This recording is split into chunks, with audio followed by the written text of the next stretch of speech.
Olá, queridos espectadores do canal Minutos Psi. Hoje embarcaremos em uma jornada fascinante através dos intrincados reinos dos sonhos, guiados pela mente brilhante de Carl Jung. Prepare-se para mergulhar na análise dos sonhos. Segundo Carl Gustav Jung, os sonhos são realizações de desejos ocultos e são ferramentas que buscam equilíbrio pela compensação. É o meio de comunicação do inconsciente com o consciente.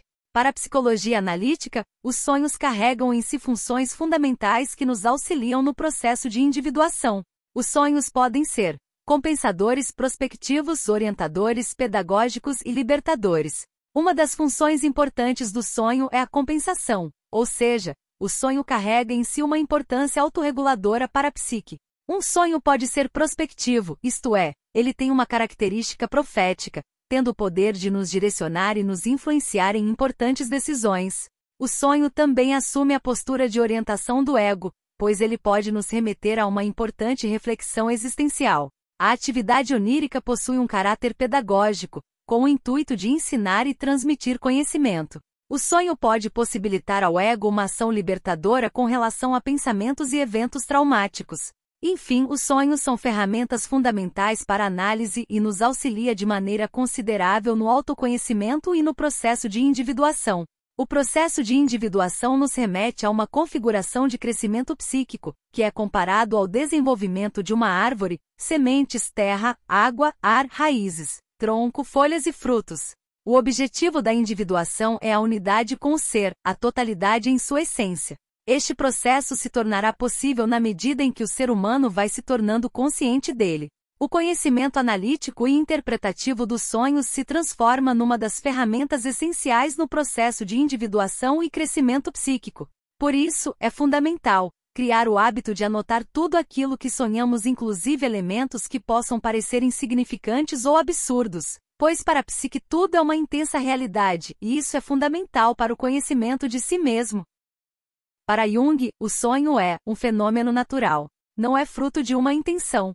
Não podemos explicá-lo a partir de uma psicologia que provém da consciência. Trata-se de um modo específico de funcionamento que não depende da vontade e do desejo, da intenção ou do objetivo do eu humano. É um acontecimento não intencional, assim como todos os acontecimentos da natureza.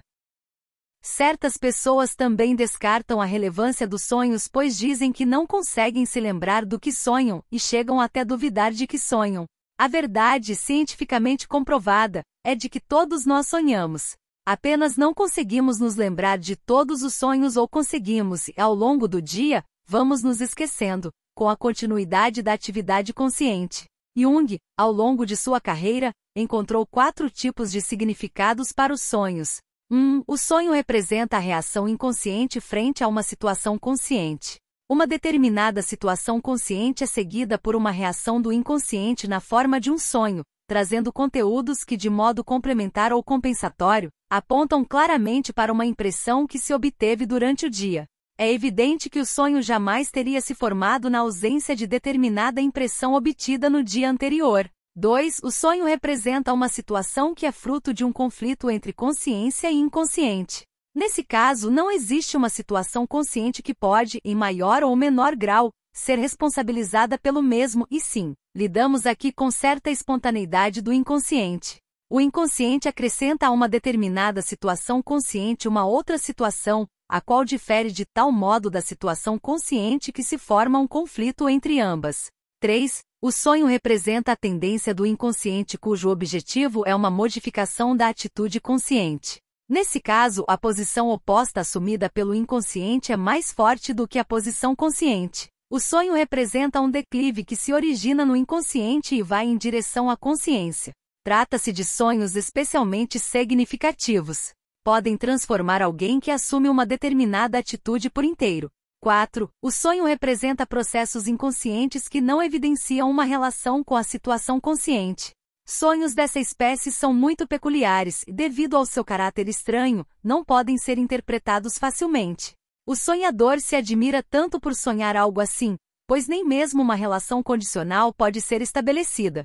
Trata-se de um produto espontâneo do inconsciente que porta toda a atividade e é altamente significativo. São sonhos imponentes.